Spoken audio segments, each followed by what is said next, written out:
Sleepy town settled for the night, where every lawn is tailored just right, and it's about time that the back porch light comes on.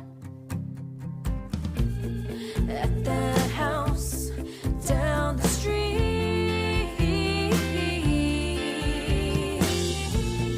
at that house on Magnolia Street. I thought of you. I saw a TikTok. It was this tiny chandelier about this big, and it had a little pin in it, and you were supposed to put it in your car, like above your rearview mirror. So you had a little chandelier in your car. I was like, that would be perfect for you. That's adorable. Did you know that in New Jersey, riding with something dangling from your rearview mirror is a second-hand offense? So if they can't pull you over for that, but if you get pulled over for something else, they can tack that onto it. Why?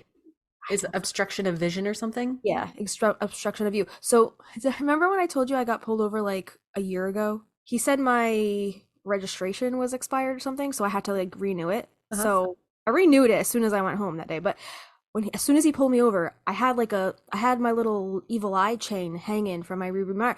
I just like I took it down. I took it down before he like got over to my car, and he's like, do you know I pulled you over today, ma'am? I'm like, no, I actually don't. And he told me why. And then he's like, by the way, I saw you when I was walking over to your car that you took something off the rearview mirror. What was that? I was like, oh, nothing, just a necklace. You lying to the law enforcement. What's he gonna do about it? I mean, I did the same thing with diggity. What's he gonna do? What's he gonna do about it? If you're not admitting guilt, he can't nail you for it. There you go. Deny. That's what Jillian has taught us. And it was too far for his body cam to pick up on that at that point, so it wasn't hanging from there when he got over to my window. Just saying. So you sneaky Jersey girl. I haven't put it back up since because I'm super paranoid. I'm like, what if the same cop pulls me over? Shit. I get worried about that too. I'm like, it's gonna be the same guy, because there's like between here and work, there's a little town that's the speed trap basically, and there's probably one cop that goes through there, and I always see somebody sitting out there. I was like, it can't be the same guy. That would be so embarrassing. But that does remind me of like Bridesmaids. You remember that movie where she keeps getting pulled over by the Irish cop? I don't remember. That's not the scene that I remember from that movie. You know what scene I'm talking about? The scene that I remember from that movie? The pooping in the sink? Take a shit in the sink. That one, yeah. That movie is really good. I liked it. So funny. That movie's great. I didn't think he was going to get me because I was coming home. I was on the main road, right? I was on the main road and he was right behind me. So I was like, I'm just going to turn down this side street and lose him. And he went straight. But then he came around and he got me like this. He said, you're not running from me. I was like, motherfucker. Dang. He got me. Yeah. What? He didn't give me a ticket or anything. I just I played dumb. I was like, oh no, I didn't know it was expired. Just play stupid. And it gets you off a lot easier than if you were to be an asshole about it. So yeah, that's true. You catch more flies with oblivion. That's what I was just gonna say. I was trying to figure out how to word it. You catch more flies by acting like a dumb shit. Like catch those bees with some syrup. With some syrup, witch. Segue. Hey, witch, hey. Witch, hey. Hey, witch, hey. We're talking about all the syrup today. So I'm Justina. I'm Kristina. Welcome to Magnolia Street, your one and only musically inspired practical magic fandom podcast. Every week, we deep dive on different aspects of the movie and the books, as well as treat your ears to our very own practical magic inspired original music. That's right. Back in season 1, we talked about the plant Nigella in episode 43, also known as blessing seeds. So this plant was supposedly used in the making of that infamous syrup Jillian is concocting to banish Gary over a pancake breakfast. This scene comes in around 1 hour, 5 minutes, 32 seconds in the film. So Jillian, Kylie, and Antonia are in the pantry slapdashing together this banishing syrup. In the episode, we talked about the unraveling the history and the mystical lore and the potential magical properties that make Nigella an interesting choice for practical magic. We talked about the captivating tales of how this small seed found its place in ancient civilization, including its use as a beauty aid by the legendary Cleopatra and a powerful liver and digestive aid by the esteemed Hippocrates. Hippocrates, the Hippocrates. father of medicine, Hippocrates. If you are coming in on this episode, I recommend going back and listening to the episode before this and the episode before that, because this is, Justina dubbed it the trifecta of like the breakfast staples. We did pancakes, and our last episode was our song-a-sode, Can You Flip Pancakes, from Antonia's perspective. So as we dove into the esoteric realm, we uncover Nigella's role in spiritual practices and magical workings, as well as its association with the planet Venus and the element of water. But we also uncovered perhaps why exactly someone would want to use it in a banishing spell. And not just banishing, right? But how it can be used in a myriad of rituals focused on binding, blessing, healing, uncovering hidden truths, and the enigmatic art of glamour magic. Enigmatic. That's one of the words, the Jimmy words. Enigmatic. How did he say that? Enigmatic. And I am an enigmatic man. Enigmatic man. That got us thinking, what about the contents in which this plant is being delivered, shall we say? The vessel, the carrier liquid. We wanted to know what role syrup itself plays in witchcraft. So today we're keeping it sweet in our trifecta of breakfast goodies with a syrup episode. All right, so to start off, we are going to talk about some of the syrup mentions in the books. So this first one is starting off with magic lessons. This is Maria's story, and this is on page 25. This says, for health, wash your hands with lye soap before treating the ill person, horehound boiled into a syrup for coughs. And that's kind of like one of, like, I guess the lists, you know how Magic Lessons has all of the lists and like spells and like all the stuff she's adding to her grimoire. Okay. And this is more like a simple syrup. This isn't a directly from the tree syrup. It's like boil the horehound with water and sugar. Water and sugar. Yeah. So this next one is on page 189. This says, Lydia had come to Maria on another occasion, desperate for a cure when her darling granddaughter had been stricken with a coughing disease that had caused her to hack up black phlegm. And Maria had given her an elixir of cherry bark and elderberry boiled into a syrup. And in time, the child had improved, and there had been no charge for the cure. And I must say, elderberry syrup is like the fucking elixir of the gods. Agreed. I just started taking elderberry gummies. I've never done the gummies, but apparently the gummies are more potent than the syrup that like you buy. Like you could get them like, you know, at Costco in like a big tub or whatever. I had a cold, like a month ago, a couple weeks ago, and I had started taking the gummies, and within a week, my colds usually, it starts in my head and then it travels and it sits in my chest for like another fucking month or two, and it lingers and it lingers. But this time, first time ever in my entire life, my cold completely cleared up and I didn't have a lingering cough. That's awesome. And is it a coincidence? I don't know. Try it for yourself. See how it goes. But I'm telling you, those elderberry gummies are the shit. They're no joke. Because that's really, you know, this is unusual. I've gotten sick more frequently than ever before in the last year or two. Aaron was sick not too long ago, 3 weeks ago. I was for sure. I was like, I'm going to get this cold. I'm going to sound like garbage on the podcast all over again. Nay. Yeah. Because those elderberry gummies, I didn't get sick at all. They're great. And like, I had no idea that there was any difference between the gummy and the syrup. But the syrup, I don't know the milligram. I don't know off the top of my head, but I was doing the syrup and it was like, okay. But then Avi came home with the gummies and he's like, this has like twice the amount of potency as the syrup does. So then I started taking the gummies, and that's when I noticed the difference. I was like, wow, the gummies are fucking so much better than the syrup. So highly recommended. Yeah. Highly recommend. All right. So the last mention in Magic Lessons is on page 251. And this says, Maria turned to the book, reading the grimoire for hours, trying every remedy that might help the old man regain his vitality. And I think that's talking about maybe Abraham, because remember, Abraham was on his deathbed. Samuel's father. It says vervain, feverfew, nightshade, horehound syrup. None of it worked. As Abraham's condition worsened, Maria was willing to delve into the darker magic that practitioners of the nameless art were taught to avoid, though she could find no death spells in the grimoire. So I like how like none of that worked. So she's like, all right, I guess black magic. I guess I'll get naked. Last resort. Exactly. Yep. So I guess the whorehound syrup didn't work. She should try the gummies. Do they make whorehound gummies? That's Because so I funny. heard the gummies are way better than fucking syrup shit. That woke Puritan. You should try the gummies. Okay, so then the next book, as we know, Practical Magic, the first book, was chock full of pancakes too, right? So I guess to coincide with the pancake, they have to include all the syrup. So the first one is on page 15. She delivered holiday meals to the elderly and sang in a choir with a voice like an angel and always put an extra squirt of syrup in the glass when children ordered vanilla cokes at the soda fountain. So that's just like in reference to, I guess, soft drink syrup, flavored syrup. Okay, like a chocolate syrup, like a chocolate soda fountain drink? Like one of those old-timey drinks? Those old-timey drinks. Hey, kid, you want some soda pop?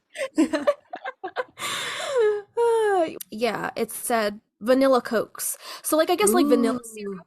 Ooh, okay. Like, you know how, like, when you order a Coke at the diner and you want, like, a cherry Coke or a vanilla Coke? Yes. They, like, put in the flavored syrup. So the next mention of syrup is on page 19, and this one is more medicinal. It says, I don't know about that, Jillian shrugged. Anyone could see that the girl from the drugstore looked all lit up inside as she fixed hot fudge sundaes and rang up prescriptions for antibiotics and cough syrup. So I'm guessing that's talking about, was Irene the drugstore girl? Yeah. Yeah. Okay, so Irene is divvying out that cough syrup. She's the cough syrup dealer. Interesting. Okay, wait. I'm just putting together that in Sudbury, Yeah. they had Sally working at a drugstore. That's right. And that doesn't come up in the movie. There's no drugstore, no nothing. She doesn't have a job. And in the book, she's a teacher. No, she's not a teacher. She's a secretary. But Irene, for the school, right? the drugstore girl. Sudbury, Sally's the drugstore girl. Sally is Irene. Good catch. I didn't even put that together. And she's like selling her black market herbs from under the counter. A brown paper bag. Here, take this. What? Take 2 of these and call me in the morning. In what world would the FDA not be all over that shit? Like, unreal. Right? All right. So the next one in Practical Magic is on page 34. This says, the aunts set about spoiling the child immediately, adding chocolate syrup to her bottles of formula, allowing her to play with unstrung pearls, taking her into the garden to make mud pies and pick chokeberries as soon as she could crawl. And that was talking about Antonia, I guess, when the aunts are taking care of the little ones. It's kind of a red flag to me with the unstrung pearls. They're just giving the kid pearls to like play with. That is a choking hazard.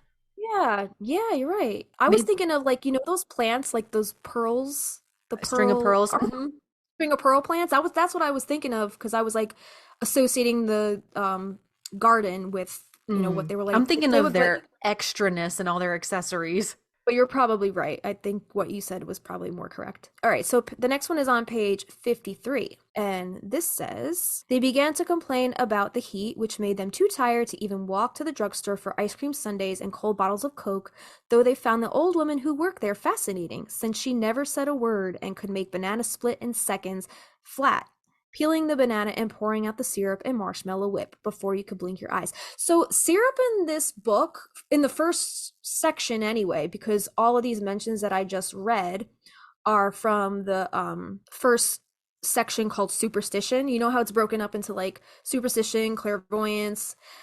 All the ones in this first section of the book seem more related to like chocolate syrup and the drugstore and like that old, not old-timey, but like, you know, like that classic Americana, like going to eat at the diner. Absolutely. And like that like comforting kind of syrup. You ever see It's a Wonderful Life? Mm-hmm.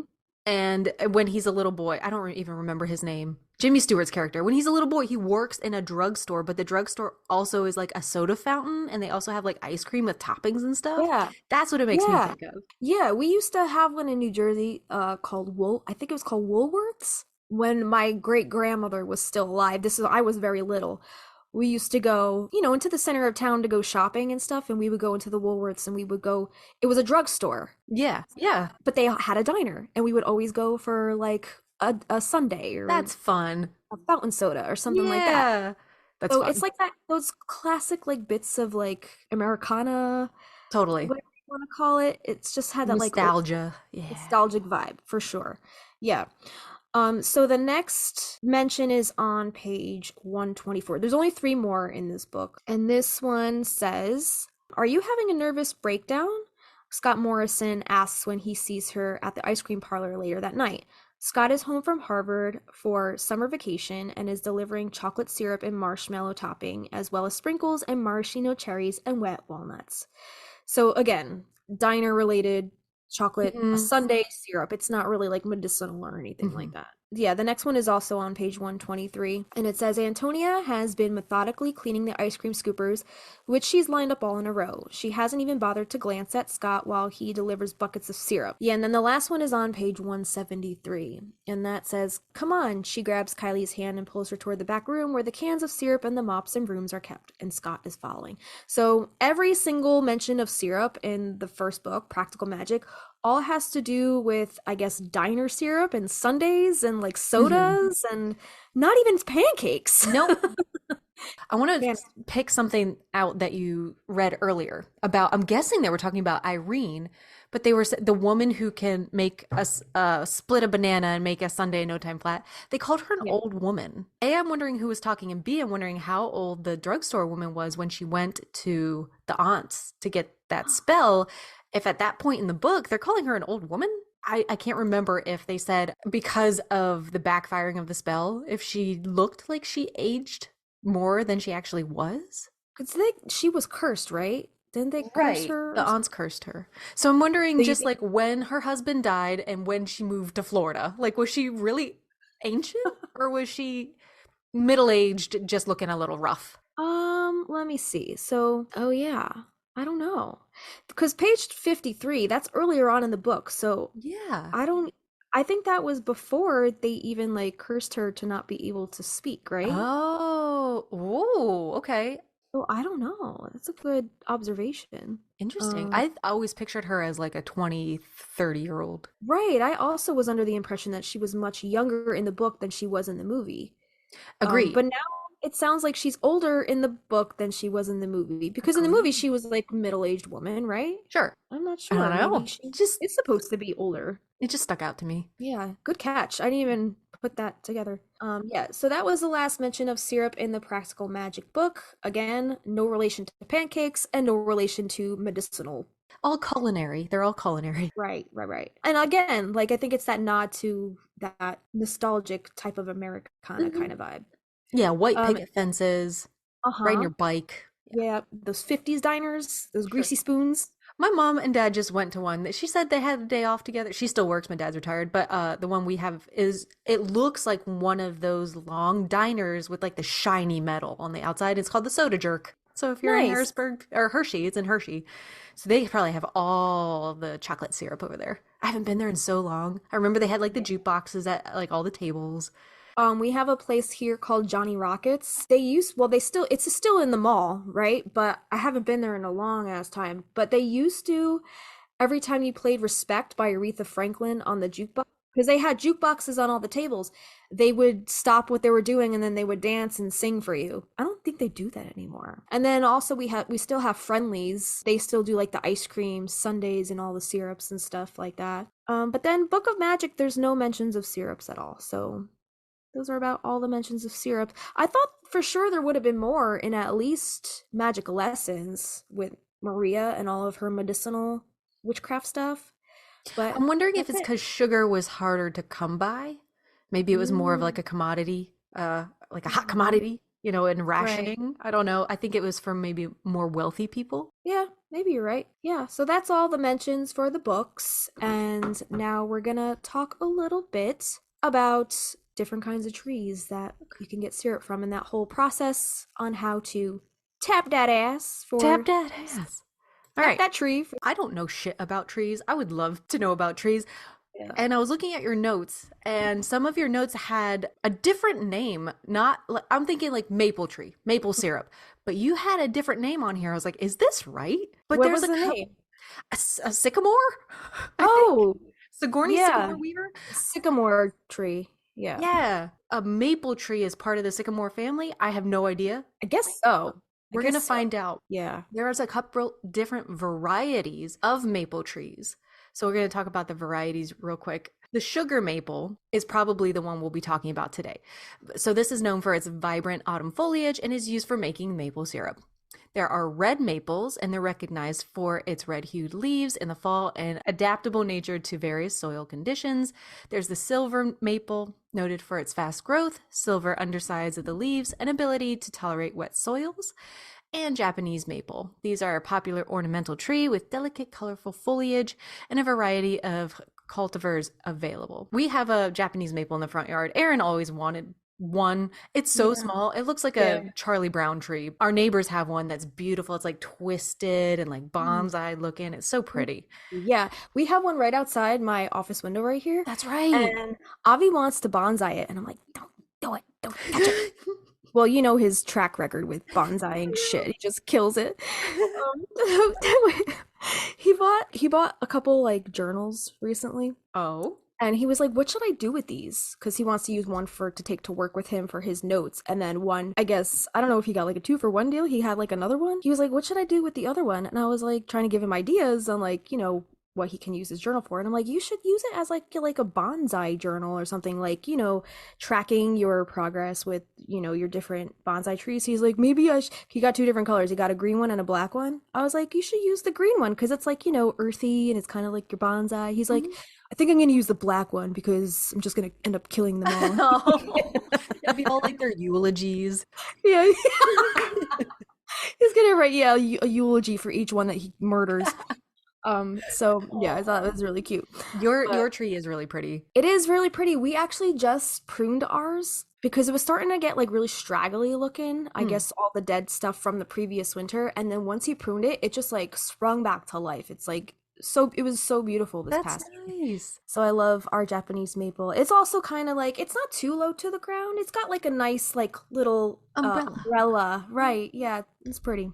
So jealous. I'm so impatient. And I think Japanese maples grow really slowly. Do they? I think so. What do I know? Yeah. That's why we're doing this episode. I know nothing about trees. I know So nothing. what kind of tree does syrup come from? Trees that can be tapped include sugar, black, red, silver maples, and box elder trees. All of these maples, the highest concentration of sugar is found in the sap of the sugar maple.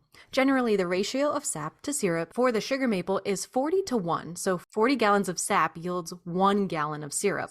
Wow. Damn. It's a lot of sap. And this has a little bit about, I guess, if you're going to try to tap one of these trees. Tap that maple. Tap that tree. So the tools required for a small maple syrup operation are found in most homes and can easily be obtained. A drill with 7/16. Oh, this is super specific. Yeah. 7/16 or 3/8 drill bit, a hammer, collecting containers such as plastic buckets, milk jugs, coffee cans work well, a large boiling pan, preferably low and broad, candy thermometer, wool, felt or cheesecloth, filter material. So what are spiles or tap spouts? I've never heard of a spile. I guess like the things that you stick into the tree to like with the like a little turny. Yeah, so it's like a spigot, so then the sap can drip out, I'm guessing. Okay. Spiles can be purchased or made from 1/2-inch wooden dowels cut to 3-inch lengths. You can drill a 1/8 hole through the center of each dowel and taper it at one end so the spile will fit snugly into the tree tap hole. A knot should be made on the top of the wide end of the spile to support the sap collection container. So when should you think about tapping these trees? Alternating freeze and thaw temperatures are necessary to create the pressure which causes the sap to flow when the tree is tapped. Sap runs best when temperatures drop below freezing at night and rise into the 40s during the day.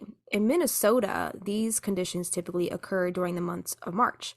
However, because weather conditions vary somewhat from year to year, and from one location to another, trees can sometimes be tapped as early as mid-February or as late as April. Once temperatures stay above freezing and leaf buds appear, the maple syrup season is over. So first you're going to drill a hole in the tree 2 to 4 feet above the ground. The hole should be drilled at a slight upward angle to a depth of about 3 inches.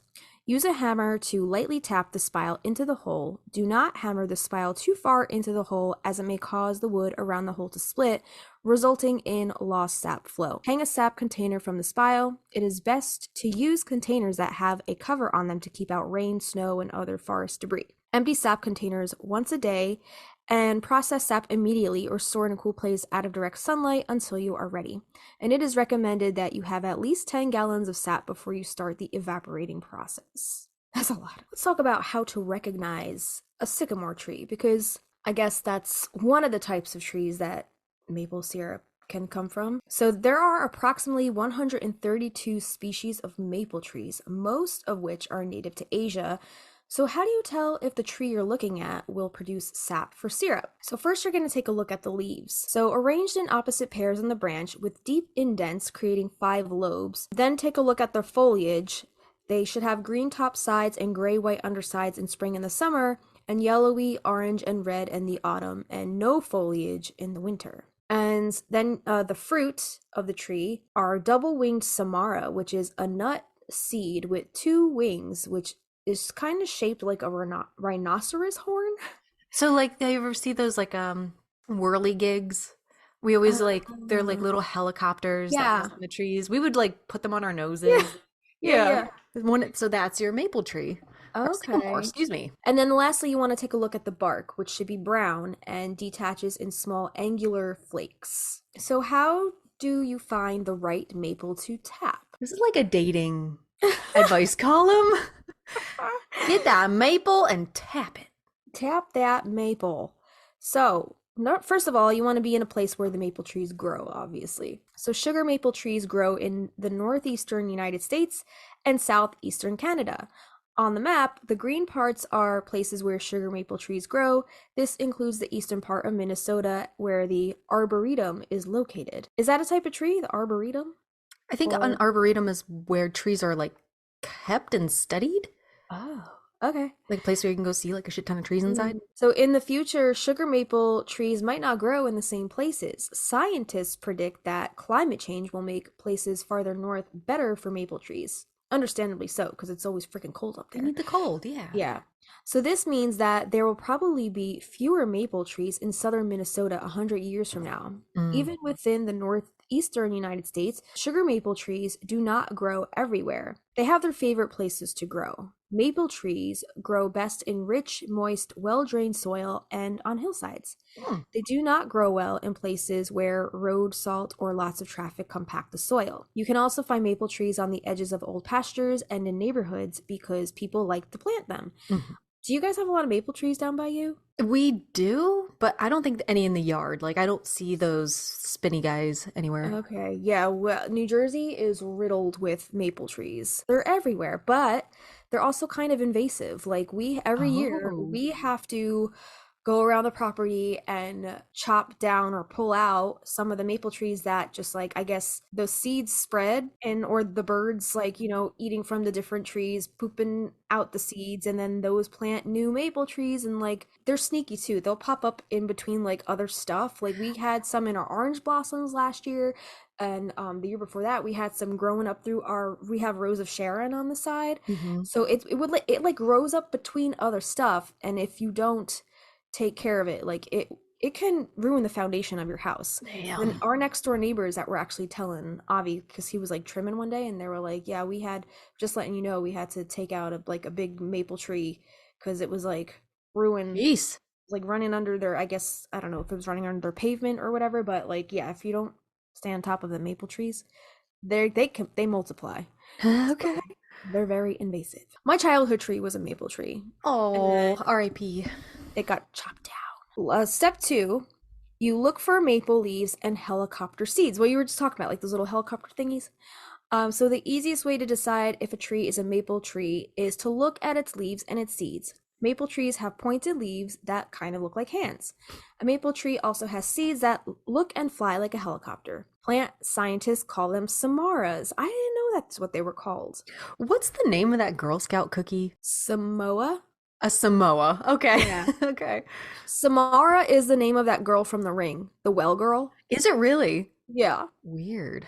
Okay, so now the only thing that is left is for you to go outside and find some maple leaves and seeds, and they will lead you right to the maple tree. Except there is one problem. Trees do not have any leaves during March, and that is when the sap is running. If you plan ahead, you can tie a ribbon around your maple trees or write down where they are in a notebook so you can remember in the winter when they do not have any leaves. There are other ways to identify a maple tree if you have not done this yet. The tree right outside my bay window where I planted the phlox garden around it, that's a maple tree. Oh, yeah. Yeah. Very pretty. Okay, so step 3, look closely at the tree branches and the bark. So maple trees have opposite branches. This means that their buds and branches come in pairs. If you look closely, you'll notice that maple branches have a partner on the other side of the branch. Most kinds of deciduous trees, the ones that lose their leaves in Minnesota, have alternate branches and buds. This means that they take turns. First, the buds are on one side of the branch and then the other. So now we know that if a tree has alternate buds, it is not a maple tree, but how can we tell if a tree is an ash or a maple? So ash trees have thick twigs with round stubby buds. Maple trees have thinner branches with pointy buds. Maple twigs also have a reddish brown or light brown color, and they have dots that make them look like pretzels. Oh. Those dots are called lenticels. They are small holes in the twig that allow air to come in and out, sort of like breathing. Ew. Interesting. Mature sugar maple trees have shaggy, lighter color bark. So I guess like if you want to tap a tree for syrup, it has to be a sugar maple tree, not just a regular maple tree. Because I have so many maple trees in my yard, but I don't think any of them are good for tapping for syrup. I like these kind of trees with the shaggy bark. I think a hickory tree also does that, like a shaggy hickory. Let's see how we can decide if the tree is a good one for tapping. So once you have found a maple tree, you still have to decide if it is a good idea to put a tap into the tree to collect its sap. So we have learned that tapping a tree does not hurt it as long as it is big enough and healthy. And you could check to see if your tree is healthy by looking up. Is your tree missing bark? Does it have a lot of broken branches at the top? If the answer is yes, you should pick a different tree. This one will need all of its sap to try to keep itself happy. There are also guidelines for how big a tree should be before it is tapped. Tree scientists measure trees at 4.5 feet above the ground, and they suggest that a tree should be at least 10 inches in diameter across for one tap, 20 inches in diameter for 2 taps, and 25 inches in diameter for 3 taps. Sycamore trees are quite common in the city, but originally this species grew in forests. This particular specimen seems to call back to this history. This tree is surrounded by others, forming their own mini forest. In this group of trees, the sycamore is the one that catches everyone's eye. The huge trunk soars straight up into the sky, clearly surpassing all its neighbors and unfurling its crown 30 meters in the air. Having found the perfect spot here in a small valley with rich, moist soil, the tree has been able to grow to its full potential. In autumn, all of its fallen leaves accumulate at its base, where they are decomposed by a multitude of microorganisms and ultimately transferred into humus, right? Humus. This supplies all the nutrients that the tree needs. I have noticed here, sorry to interrupt, probably not sugar maples. The maple trees, though, that we do have are the first to start changing color, and they're one of the first to start getting buds back on them in the spring. That's how I can tell. Okay. Around here, it's usually like the cherry blossoms and like all like the white or pink flowered trees that sprout out first, and then the green foliage trees and like the maple trees sprout a little later on. So this tree's positioning is also perfect for its human visitors, as the path passes by the tree at branch height, which allows us to take a closer look at the branches, leaves, and seeds. In spring and summer, this tree's leaves stretch out with 5 lobes, looking similar to hands. At the end of the summer, when they start to turn yellowy orange, they are impossible to miss. And I must say, the colors that maple leaves turn in the fall, so pretty. So right? pretty. Yeah. So pretty. We just bought an autumn blaze maple, half price, Home Depot. They get a fiery color, and I'm so excited. The one on the side of our house turns like those bright red colors, and That's then when you start pouring the chai lattes and you get your sweaters out and you put Gilmore Girls on. Yeah, by Veronica's house, she's got one with the fiery red leaves. I'm talking like bright fiery red. One year me and Avi were recording a music video, and I'm like, these leaves are really, really pretty. So we wanted to use them as a prop. Well, I had Molly. She was like probably like 5 at the time. Oh my God. I had her help me like gather all the leaves and like take them in a bag. And I took a bunch of like the bright fiery red leaves, and we used them for a prop in a music video. And they just like pop on the screen like so pretty. Even dry? Even like the ones that have fallen on the ground? Yeah, those were the ones that I collected. I collected because, like, you know, they were fallen. They were going to get raked up and discarded anyway. Sure. So I was like, I'm going to use them. Okay. And, like, I've even, like, made leaf art Mm-hmm. and, like, put them on a page with, like, you know, splotched watercolors and, like, gold leafing. It's, like, that must be beautiful.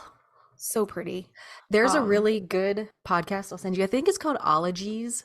Yeah. This was an older episode, but it was the ology about why trees change color, and it was fascinating to listen to. Yeah, I'll send it to you. Send it to me. So at the end of summer, when they start to turn yellowy orange, they are impossible to miss. The tree's clusters of flying samaras are visible during autumn. When they swirl around in the wind like mini helicopters, children and adults alike can have fun trying to catch them, splitting them in half, and stick them on your nose so you look like a rhino. Yeah, we always used to do that as kids. And then in the winter, the tree's large buds can be seen on the branches. They are apple green in color and have a scaled ovoid shape similar to a cone. If you look at the tip of one of these buds, you'll see that the shape also looks similar to an origami chicken. What? I can see that. That's cute. Okay. So before we mentioned that there are a couple different trees that you can tap that produce sap, I guess one of them are black walnut trees. Apparently, these black walnut trees produce a fair amount of usable sap for syrups. We have some black walnuts in the woods, and I love walnuts. They're not the same thing. They're way harder to like clean and prepare and crack open with a lot less like brain matter inside, but they're so good. They're like a lot richer of a taste, but they'll stain your hands because they're literally like, once they're ripened, they go from green to black. And it's like oily and you got to clean them. I don't think I've ever seen a black walnut. I don't know if we have those around here. Aren't walnut trees like few and far between? I've only seen like maybe one walnut tree in real life in my entire life. So experimental tapping of black walnut trees has shown that there's a substantial amount of sap flow in young black walnut trees and that it can be tapped and processed for the making of sugar syrups. It also shows the importance of a wide sapwood ring in obtaining a good yield of sap. Wind and temperature fluctuations appear to be related to daily sap production. Tree diameter, position in the stand, degree of openness of the crown. Some weather conditions were not reliable in predicting high yield trees in this study. And sap sugar variation was too narrow to correlate to any other factors. This is from the Academy of Sciences, Kansas. Qualified taste tests indicate that the commercial log cabin product, like the syrup we get off of the shelf, that brand, was preferred over the walnut and the sugar maple. Mm-hmm. I wonder if it's because it's more synthetic, like sweeter. Maybe. So this article goes over the analysis of the tree size, the sap yields, percentages, sapwood, thickness, stand position, weather data. It had a ton of graphs. They then submitted the product for sensory evaluation. That sounds like a cool job. So for sensory analysis, a panel composed of 5 highly trained panelists participated in this study. This is like a sommelier. Is that what they're called for wine? Yeah. But it's for sap. Like an expert? Yeah. Sapspert. Sapspert. Consumer tasting was done in 2003 and 2004 with 105 consumers taste testing the syrup samples under controlled tests. The syrup was served on pancakes in a blind comparison test with log cabin syrup and pure maple syrup. Panelists used a modified flavor profile method. In 2004, the Kansas State University Value-Added Foods Laboratory reduced the water content of the syrup with a commercial evaporator and conducted chemistry tests on the syrup, finding no contaminants or adulterations. So the log cabin product was preferred over both the walnut and pure maple syrups because it was sweeter and had a greater aftertaste. Oh, but just as a heads up, black walnut trees come with a poisonous nature. The tree is allelopathic, which means it releases chemicals from its roots and decaying bark and leaves that stunt other plants' growth. Black walnuts produce juglon? Juglon. And Post Malone? Which is the chemical, that poisonous chemical that it exuded by this majestic tree. It is the tree's built-in method to cut down on competition by nearby growing plants. Juglone is a poison contained in many parts of the black walnut tree.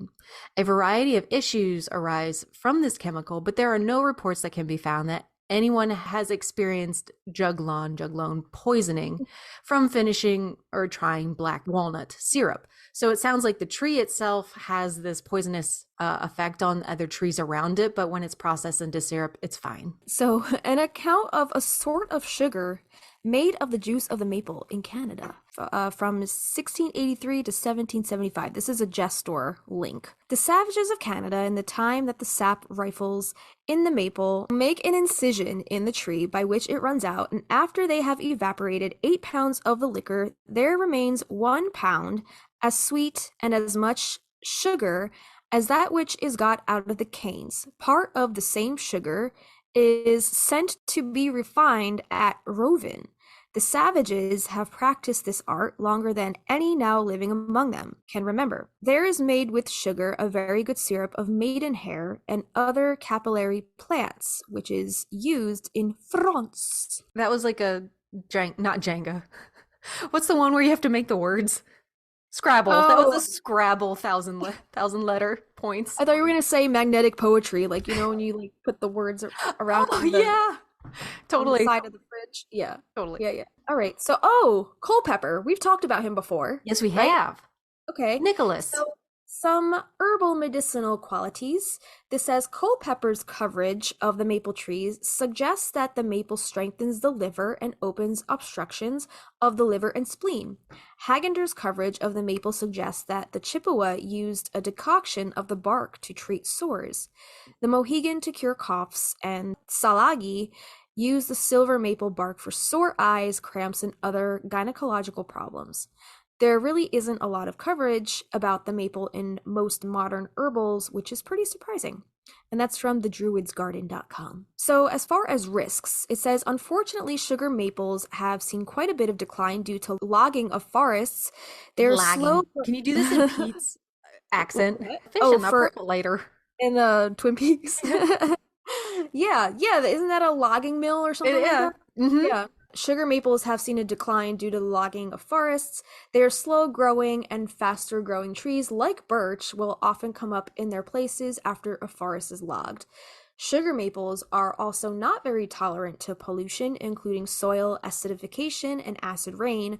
This is mainly caused by automobiles, and while they were once found in parks throughout the US, with the rise of the automobile, these trees had a harder time surviving in urban areas. Culpeper goes as far to call this tree a gentleman's tree, as it was often found in urban parks. The salt from roads also damages the tree's root systems, contributing to its decline. This is not to say that the sugar maple is still not a dominant tree. It is. You just need to get off the roads and out of the cities to see them. That makes sense. I can see that. Like back in the day, populations are a little lower. People are promenading together, and like the trees are just gorgeous. And then when was the car? Like mid 1800s, probably. Like and then everything just blew up with the Industrial Revolution. Right, yeah. So I guess that it's just talking about the sugar maple, because like I said, around here, maple trees, there ain't no shortage of them. They're just like, they're all over New Jersey. I don't know why New Jersey gets such a bad rap. Well, obviously the Turnpike, that's like the only thing people ever know of New Jersey, as you know, we talked about. But like, if you drive down, like, most of New Jersey is like country roads. The roads, just driving through canopies of like fiery red and orange maple trees, it's so beautiful. It's beautiful driving through New Jersey in the fall. And you're farther north in Jersey, so like you're gonna get those like Connecticut, New York colors. I'm sure you get those to a degree, that same like vibrancy. Yeah, and like I said, we go to Pennsylvania sometimes because it's like not that far away. New Hope, Pennsylvania, just taking a drive in the fall, going to New Hope. Beautiful. It's beautiful. Because the roads are so open, it's like country out there, and like everything is so open and colorful and beautiful. And but like I said, like a week later, it's all gonna be gone. It's so fleeting. Fall is such a fleeting time. I do like it down here because the seasons feel really long. Like we'll have color up until after Thanksgiving. It's really nice. Yeah. By Thanksgiving here, all the leaves are gone. So it's literally like the last week of October, maybe, and so maybe the first 2 weeks of November. Have you ever been to Canada? Just Niagara. Yeah, but not in the fall. We went 2015, and syrup, obviously maple syrup up there, like the maple leaf, like that's their emblem, right? Yeah, the country emblem.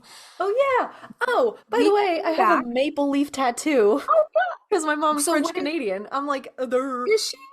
Yeah. Oh wow, I didn't know that. Yeah, me and Avi went to Canada in 2015, and we came back. We went to the duty-free shop before we drove up there, right? We came back with bags of like maple stuff, like syrup and tea and like maple chocolate and toffee and like fudge and like everything. We came back with all of the maple goodies. That's so funny. Maple beer, probably. Goodness. Maple syrup is one of the things that we always forget. We already have some in the cabinet, and my husband will always buy a new jug of maple syrup. Really? We have like 4 syrups in the cabinet right now. Oh my god. And I didn't know I didn't put it together. I might have known it in the back of my mind, but I never put it together that maple syrup and pancake syrup are 2 different things. I feel like one is just synthetic, and the other one is from the tree. You're probably right. I don't know if it's Trader Joe's or something that sells I think maple syrup. And you got to keep it refrigerated. Like, like normal pancake syrup, you don't have to keep it in the refrigerator, but the maple syrup you do. It doesn't have all the synthetic shit in it, like all the preservatives, so it has to be refrigerated, and it has a shorter, I guess, life or shelf life. Yeah. Are you ready to take a break? And then when we come back, we have more, honestly, magic and lore than we have scientific stuff this time, I think. Okay. Yeah. I want to learn more about how we can use syrups in our own practice. Me too. Magic. Stick around. So, stay right here. We'll be right back.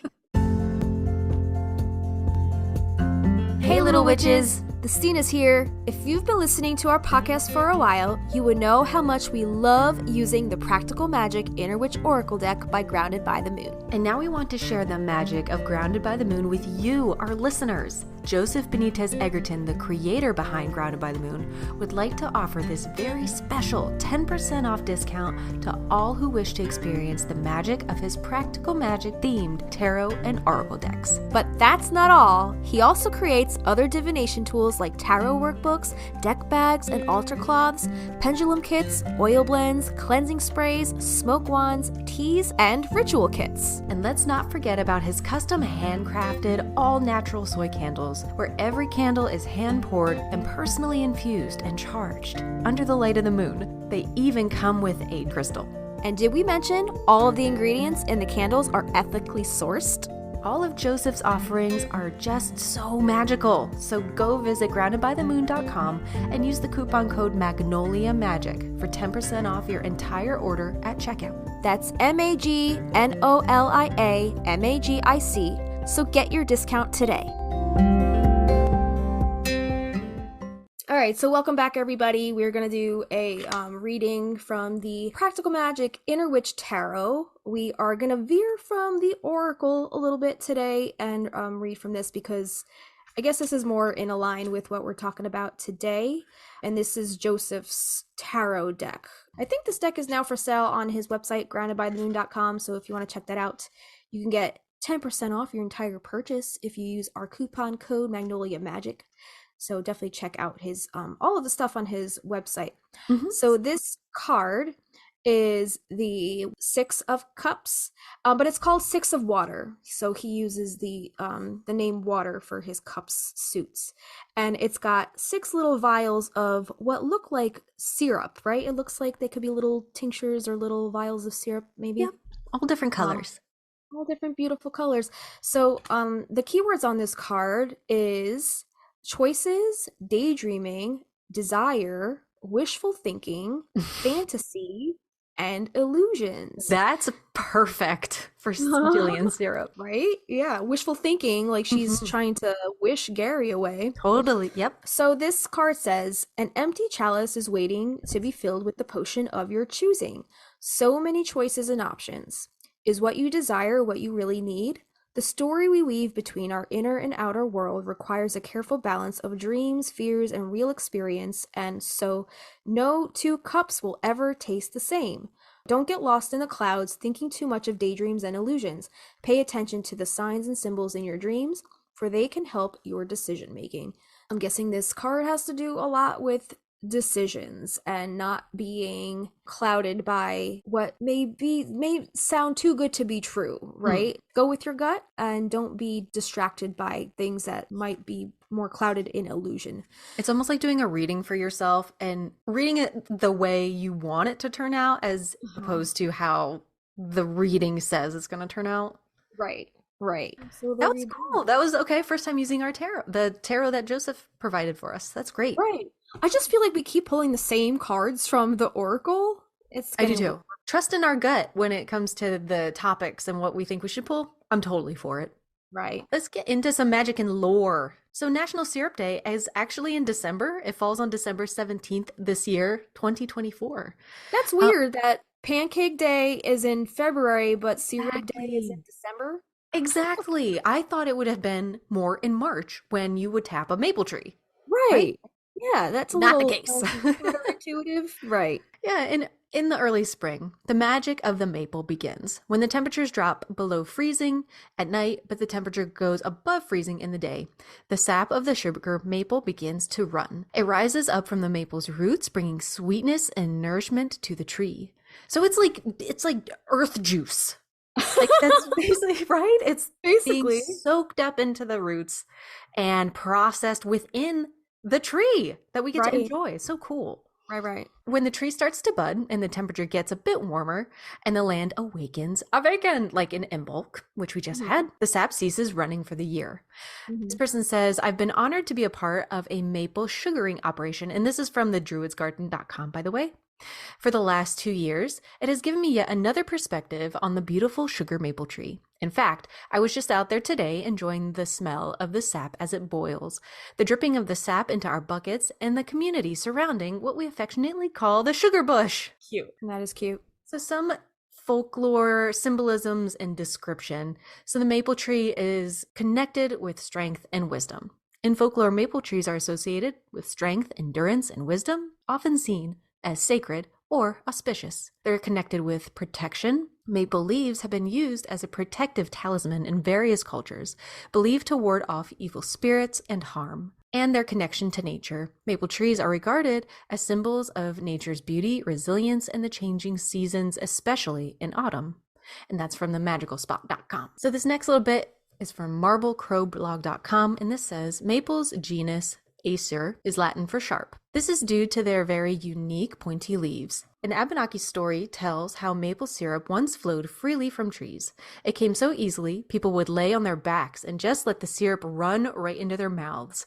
That's cool. The legendary figure, Glooskap, saw how lazy people had become, and he turned the thick, sweet syrup into runny sap. From then on, if people wanted to eat maple syrup, they would have to work for it. Another story said to be of Haudenosaunee origin tells of a man who watched a red squirrel nibble the end of a maple branch. The sap flowed until the sugars dried, hardened, and crystallized. The squirrel then came back to lick the sweet syrup. In European-based magical systems, maple syrup is often used as an ingredient in love spells. By contrast, maple wood is considered very protective. It was sometimes incorporated into door frames for this purpose. Some sources consider maple to be good for prosperity and abundance in general. As wand wood, maple is known for having somewhat erratic energy. It also helps dispel negative energy, center oneself, and reveal paths and options one may not have considered. Maples, particularly silver maples, are considered moon plants. They're associated with the element of water. Oh. Well, that's how you make a syrup is water and sugar, so that makes Right. sense. Yeah, that makes sense. So working with maple can be as simple as using magical tools made from the wood. Every tree and thus every wood has its own energy. This person says, I haven't personally found maple to be erratic, but to be totally honest with you, I'm erratic enough myself. I think it also helps to have sourced the wood from a tree that I know pretty well. If you're in the eastern US, you're probably located near a maple tree. If that maple tree is anything like the one here, it probably drops plenty of sticks and smallish branches every time there's a storm. I can't even tell you how many branches fly off Totally. of our maple trees. Oh my God. They're kind of a little fragile. Yeah, they are. They really are. Should you be of a mind to make your own magical tools, dead fall maplewood is honestly really easy to come by. Now that you mention that, the besom that I have on my front porch that I made out of with the yarrow, that's a maple. Yeah. Oh my God. Yeah. They say I can only vouch for red maple, but once the bark and cambium, coheed and cambium, different, doesn't it? Coheed and cambium. Cambium are stripped off, the wood itself is light and silky feeling. Sanded well, it takes an almost metallic sheen. And they say, I love it. The next easiest way to work with maple is to use maple syrup. You'll need the real stuff for this. Unfortunately, the fake stuff is cheaper, but also doesn't really bear any resemblance to the genuine article. There's a good reason for that too. Maple syrup is chemically very complex, and we still don't really understand all of the different compounds and reactions that give boiled syrup its flavor. That is amazing that there's still like mysteries like that. Right? That makes it pretty much impossible to make a decent imitation syrup. If you're looking to make a sweetening jar, artificial syrup is probably fine if you can't get your hands on the real stuff. Store-bought is fine. Good old Ina Garten. So sweetening jar, is that kind of like a honey jar? Like a sweet Yeah, I honey guess stuff? so. Mhm. Like I would honey? definitely go for a synthetic one because you need a lot, don't you? Like a Yeah. decent amount. Yeah. And I Yeah, wouldn't want to waste the real thing.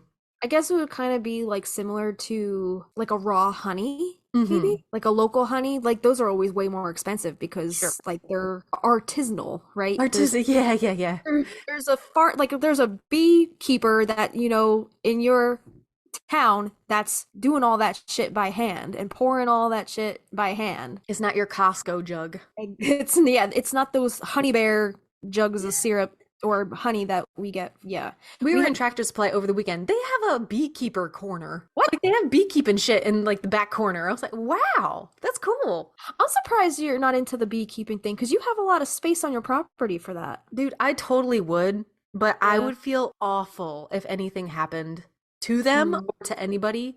But Yeah. I was looking into because I know you can host a hive. I'm trying to remember where they were located, but you can host a hive. They'll put the hive on your property. They'll come and take care of it. They'll Yeah. come and handle it, and you get to keep some of the honey. You just have to host them. And I'm like, that would be so cool, but I'm not in the right area. You gotta qualify to like do that. And I think you need to have a certain acreage. Says, that said, plain sugar and tap water will make you a perfectly fine simple syrup that'll A, be cheaper, and B, let you add your intention or energy during the syrup making process, and C, let you bypass the artificial flavors, colors, and other ingredients that don't really add anything to the magic making. Otherwise, add maple syrup to your favorite edible magical recipes. Like I mentioned above, I bake with it almost exclusively. It's pricey, but I love what it does for the flavor and texture of desserts. Seriously, it makes amazing breads, cakes, and is fantastic in chocolate chip cookies. Add the maple syrup, thank the tree for its sacrifice, tell the syrup what you want it to do for you, and stir your concoction clockwise using your dominant hand. Easy peasy. Maple samaras, those little whirligigs, can also be helpful additions to charm bags. They end up all over the place in late spring to early autumn, so if there's a maple anywhere near you, you probably won't have any trouble finding some. Add them to bags for prosperity, love, and protection. That's great. Yeah, they're kind of like almost as annoying as the little sweet gum balls that fly off the trees and We have them all over the place. They get so messy. Yeah, we get a lot. We have like how last year we made the little rock bed garden and we put the lilies in the hostas. Mm-hmm. We put down fresh mulch and like within like 2 days the entire bed was covered in those things. The helicopter. No. I was like, we just mulched this. Now it looks shitty again. Sorry. Can you take a leaf blower and blow them off? Yeah, but then it will like blow the mulch all over too. So I don't know. I I don't don't know. know. Maybe if it's rained and it's made the mulch a little heavier Mm. and damp, it won't blow Yeah. them off. I don't know. Or rake them. I don't know. That Yeah. sucks. And I thought maybe there'd be like a point in time that like they would stop. Maybe they just have to like get it, the tree has to get them out of its system for the spring, but like those shits fall like all fucking summer long. I'm like, when's this shit gonna stop? It's funny. Do you remember that song Pocahontas when she's singing about the sycamore? Yeah. I The swear. mother tree, It's right? higher than the sycamore. What's the word? High does the sycamore grow. Yeah. If you cut it down, then you'll never And you'll know. never know. Ah, That's so pure deep. poetry. So deep. Is that Alan Menken? Yeah, Macon. You go, Disney. You go, Disney. All right, so sycamore trees, facts and stories. Are sycamores the symbol of terror and fear or of life?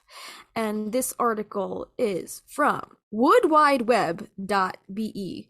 Cute. We will link this in our show notes. So, in ancient Greek mythology, maple trees like sycamores were associated with Ares, the god of war. Probably Aries. Aries. So, would that be associated with the zodiac Aries? Because it's spelled differently. Ares. Isn't that this spelled the same? Yeah, Aries. Isn't he Mars? Yeah. The god of Yeah, war? yeah. Yeah. Probably because of the multiple points on their leaves. They were also linked to Phobos, the god of fear, perhaps because of the blood red coloring of their leaves in the autumn. The infamous Trojan horse was also said to be made of maple wood, which adds cunning to the list of symbolic associations. Helping to overcome a fruitless 10-year siege of Troy, maples led to the city's destruction in fire and blood. Damn. This terrifying reputation has since evolved, though. Today, all around the world, maple trees of all kinds are seen as symbols of life. These trees nourish the earth with their leaves and feed humans with their sweet sap used to make delicious maple syrup. They also brighten up the autumn season with their striking colors. In Japan and Canada, people eagerly await the spectacular show put on by maple trees each year. In Japan, maple trees are considered sacred. Sometimes they are planted near temples. In a very old legend, 5 deities are said to live within a maple tree growing on the back of a majestic golden deer. And this article is from witchwood.com, WYTCH. The author of this website says, here at Witchwood, we like to refer to our maple syrup as, quote, tree blood, and we honor it in our kitchen witch recipes and rituals as a way of connecting with her energy. We encourage you to write your intentions or spells, or feel free to use ours as a guide of what you can say while using your syrup. Whether pouring it on your pancakes or stirring it into coffee, this one is for self-love, and it says, I offer this maple syrup as a blessing of self-love, and doing so, I create a safe space around me, so below and above. Let love enter my heart and home. May I always be protected no matter where I roam. I honor the gentle maple tree spirit's gift and use her magic to create a powerful shift. I love and accept myself unconditionally and freely allow myself to walk away from negative situations and people additionally. As this maple syrup is sweet to me, so am I and those around me. I radiate love and respect, therefore that I receive the same kindness is key, so mote it be. Very nice. That's cute. Yeah. Maple trees are believed to repel demons and evil spirits. For protection, it was customary in many houses to have a piece of a maple tree in the main door. My broom. Go. There you go. See, we do these things intuitively without even Absolutely. knowing the origins or how it's all connected, but Yeah. some It's reason like we genetic memory. It's like you just Yeah. know what to do. the collective consciousness, Yeah. right? So maple trees symbolize balance, offering practical magic, promise, longevity, generosity, and intelligence. One reason behind these meanings is that the maple trees have the ability to adapt to many different soil types and climates. Furthermore, it is an important tree in the Celtic mythology. It was a tree consecrated to Dana, the Celtic goddess of fertility. It is also known as the tree of the tolerance. In China, maple is associated with honor, and its leaves are a motif in Japanese ukiyo-e paintings representing love and autumn. Maple trees are also associated with Virgo and Libra. In Druidry, if you're born between the dates of April 11th and April 20th, that's my brother's birthday, April 20th, and October 14th and October 23rd. You are known as a lively personality, and you have a sense of humor and ability for deduction, and you have an analytical mind. Maple is also the tree of offering, as it's giving its sap so that others can benefit.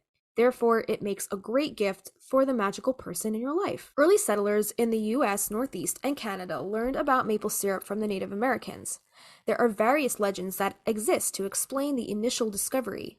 One is that the chief of a tribe threw a tomahawk at a tree. Where a bull happened to be leaning against the tree, the sap ran out. When the chief's daughter went to find water to boil for dinner, she found the pot full of, quote, water sitting by the tree and used it. The chief enjoyed the sap boiled down into a syrup that night. It is said that this chief was the first to use the word, oh Jesus.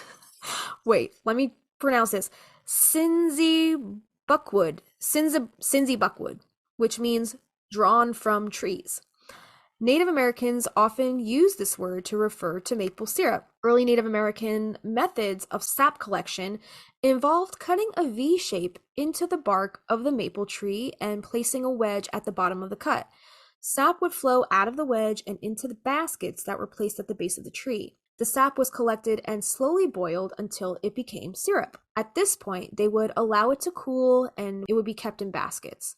Generally, the gathering and the boiling of sap was done by the women in the tribe. I have two things. That story reminds me of the origin story of Camellia sinensis, where he just happened to fall asleep by the Camellia sinensis tree with boiling water in a cup. Yeah, and that's how the tea was made. And second, when I think of a basket, I'm thinking of like a wicker basket with holes in it. So wouldn't the sap... I'd love to know what kind of basket this was that was able to contain liquid. Maybe it was like one of those more tightly woven baskets made out of like maybe animal hair or like human hair, or like I don't know what the Native Americans used to use to weave their baskets back in the day, but maybe it was something more tightly woven that can reed or something. Liquid. Maybe some kind of like tree fronds, or like what kind of grass is it? It's like really thick and it's like reeds and you can like weave them so it's like more tightly woven, so maybe the any kind of liquid can't seep out as well, like a wicker basket. Maybe. That's just my guess. For the next 200 years of maple sugaring saw the evolution of efficient systems to produce more syrup a lot faster. In the 1800s, which we know that's the Industrial Revolution, the introduction of horse or oxen drawn sleds made transporting sap to the boiling place a more efficient and less tedious project than the former method of hand carrying sap in buckets from the trees. Hollowed out logs were traded for wooden sap buckets, which were used from the 1700s into the early 1900s. The first metal sap spout was developed in 1860. As a result of these developments, specialized maple equipment companies began to emerge throughout the northeastern United States and Canada. At the end of the 18th century, sugar houses, which often doubled as workshops for other trades such as blacksmithing, began to be used as a place to process sap into syrup. Until the last half of the 19th century, which saw an increase in the building of sugar houses, maple sap was boiled outside in large cast iron kettles, or we like to say cauldrons, over an open fire. The first evaporator used to heat and concentrate sap was patented in 1858. In the 1870s and 80s, evaporator designs were developed and improved upon. By the 1890s, evaporators were produced in mass supply. Since collecting sap from individual maple trees can be extremely labor-intensive, experimentation with plastic tubing as a collection began in the late 1950s. The use of it was perfected over the next 2 decades. By the 1980s, large maple producers were almost exclusively using plastic tubing to collect sap from thousands rather than hundreds of trees. We currently work with a 5th-generation maple sugar business in central Vermont that taps over 5,000 trees a year. My God. So there's a picture here of the maple sugar house where their syrup is produced in Vermont. And this is still, I believe, the Witchwood website, right? Mm-hmm. Some nutritional benefits now of the maple syrup. So pure maple syrup contains vitamins and minerals at approximately 110 calories per serving, which is about 2 tablespoons. It is an excellent source of manganese and a good source of riboflavin. Also, a great source of calcium, thiamine, potassium, and copper. Scientists have identified more than 67 different plant compounds or polyphenols, 9 of which are unique to pure maple syrup. One of these polyphenols, named quebecol, is it because like Quebec? Quebec. Yeah. I don't know. Naturally forms when the sap is boiled to produce maple syrup. Pure maple syrup can be a natural endurance booster for athletes because it is made primarily of carbohydrates. Since carbohydrates are the primary fuel for the body, it can help give athletes the energy they need. It's perfect to sweeten homemade sports drinks and energy snacks for a readily available supply of energy that helps maintain your stamina. So, I mean, if you're like running a marathon, if you're a runner, a plate of pancakes with some syrup Sure. sounds like a really good pre-run meal. Snacky. Right? Yeah. We usually, if we don't have simple syrup for our old fashions, we'll use maple syrup. And it's really good. It elevates it. It's super good. That sounds like it'd be really, really, really good. Nice and toasty. Yeah. A cozy drink, like especially like in the autumn, sitting around a fire. Absolutely. It just makes me want autumn. I know. I don't want to rush the spring though either. Nope. So, but also in the springtime, you can also do like a lighter syrup. You can maybe add lilac or like an elderflower to your maple syrup. Rose syrup. You could do anything, any kind of syrup, really. I'm not sure about adding any of those elements to like a maple syrup though, because I feel like maple syrup is already so like such a strong flavor. Totally. So yeah, I agree. Maybe doing like those like flowery kind of syrups in like its own simple syrup kind of concoction. Pure maple syrup contains manganese, which may help support healthy muscles. It's more nutritious than all other common sweeteners and contains one of the lowest calorie levels and has been shown to have healthy glycemic qualities. I wonder how it compares to honey. Right. The only difference between the two is that obviously honey is, if you're a vegan, you're not going to be consuming the honey produced by bees. So I guess if you're vegan, maple syrup is a better choice. Totally. If you want to go the syrupy sweetener route. Percentage of recommended daily value in milligrams per quarter cup or 60 milliliters portion. So maple syrup, if we're comparing maple syrup to honey, maple syrup is much higher in pretty much everything. Yeah, that's amazing. It's got 95 milligrams of manganese. Okay. 37 of riboflavin, 6 milliliters of zinc, 7 of magnesium, 5 of calcium, and 5 of potassium. And honey is like way lower than all that. It is, but it's just as it has more calories in it. More calories, but less vitamins. Right. The honey, yeah, same with brown sugar and corn syrup. Almost no vitamins, right? Corn syrup and white sugar is 0 nutritional value. Right. So go for the maple syrup. Right. Yeah, maple syrup has the highest nutritional value and the least amount of calories. The calories are tied with brown sugar, but brown sugar also has like pretty much no nutritional value, it seems. Sure. Yep. Yeah. So maple syrup, you're going to get the most bang for your buck and the lowest in calories. So if you want to sweeten something, maybe maple syrup is the best way to go. Yeah. Maybe start using, I got to look at which ones are synthetic and which ones are real in my cabinet. And maybe I'll start switching stuff up instead of using like sugar in my coffee, maybe putting a little maple syrup instead. Yeah. There you go. Okay. Yeah. It's very sweet too. It is very sweet. A little goes a long way. Sweet. And I bet you it's not connected to colon cancer like the creamer I have in my cabinet. Oh my God. I'm telling you, it's been a week. Switch to the almond creamer. I'm going to. Yeah. Let's stick with Wood Witch a little bit longer. I found an interview with Kristina of Witchwood. I think I said Wood Witch earlier. I'm sorry. Okay. Witchwood. And this was from the Enchanted Living magazine. Oh, shit. That. So Kristina says, we created Witchwood in 2019 out of the love of nature and the old ways. In fact, our motto is derived from nature, inspired by witchcraft. We offer various witchy wares and handcrafted goods with a focus on botanically infused pure Vermont maple syrup. We believe there's a lot of magic and lore in tree blood and that it can be used in any kitchen witch recipe or as part of your ritual. Do you want to be Enchanted Living? Okay, so who is Witchwood? Kristina says, I'm a native Vermonter with magical Vermont Vermonter. I'm a native Vermonter with magical roots in green and forest witchcraft. I've always been drawn to the energy of the forest and her inhabitants. I like her already. After spending over a decade working in naturopathic medicine and herbalism, I am excited to bring that knowledge to our infusions. Who's Ben? I wonder if Ben is her person. Okay. He says, I have a mixed Norwegian and Scottish background, but grew up on the rural outskirts of London, England.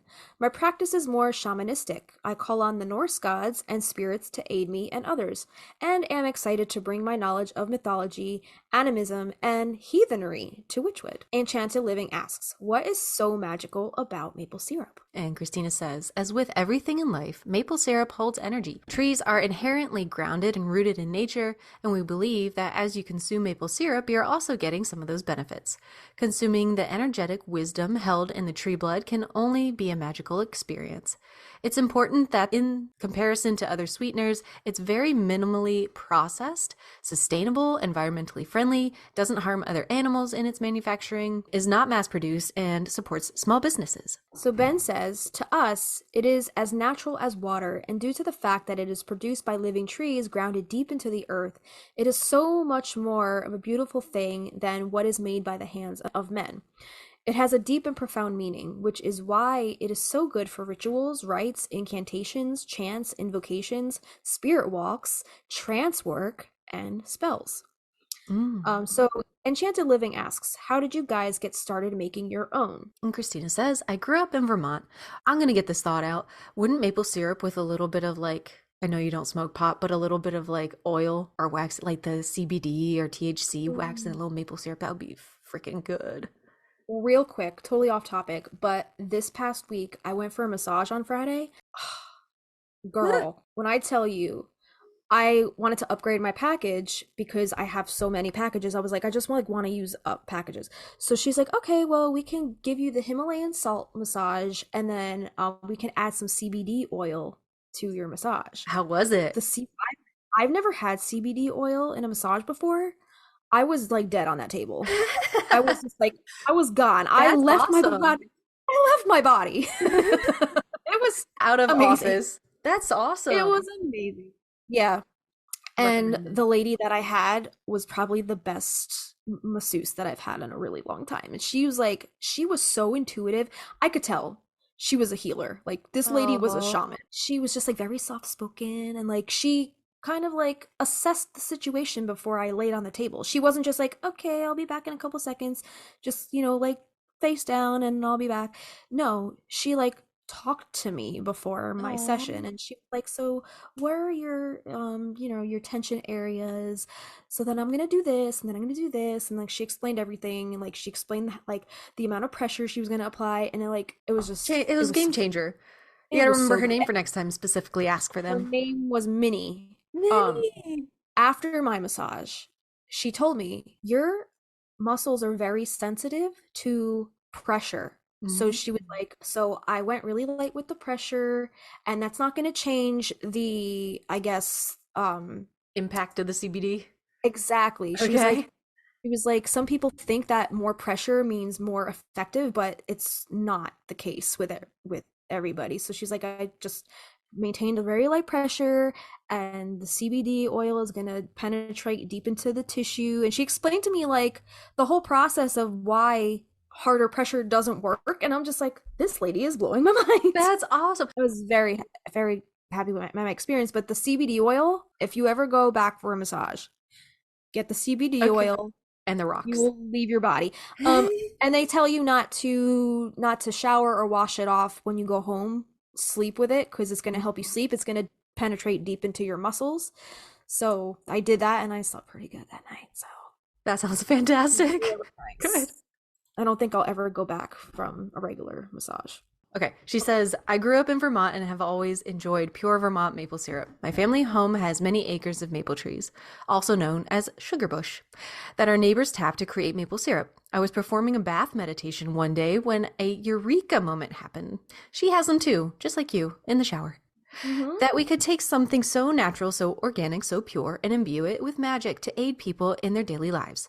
In late 2019, Ben and I carried out a test run of our pioneering magical creation, and it sold out in a matter of days. So Enchanted Living asks, each of your syrups is associated with a god or goddess. Can you talk about that? She says, yeah, we wanted to invoke a strong feeling of empowerment and association with our flavors.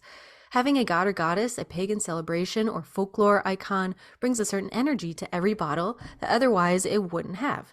We are the only and original Witchcraft maple syrup company. We started our 2020 summer collection with a handful of gods and goddesses that inspire us in our personal magic, like Hecate, Odin, Circe, and Freya.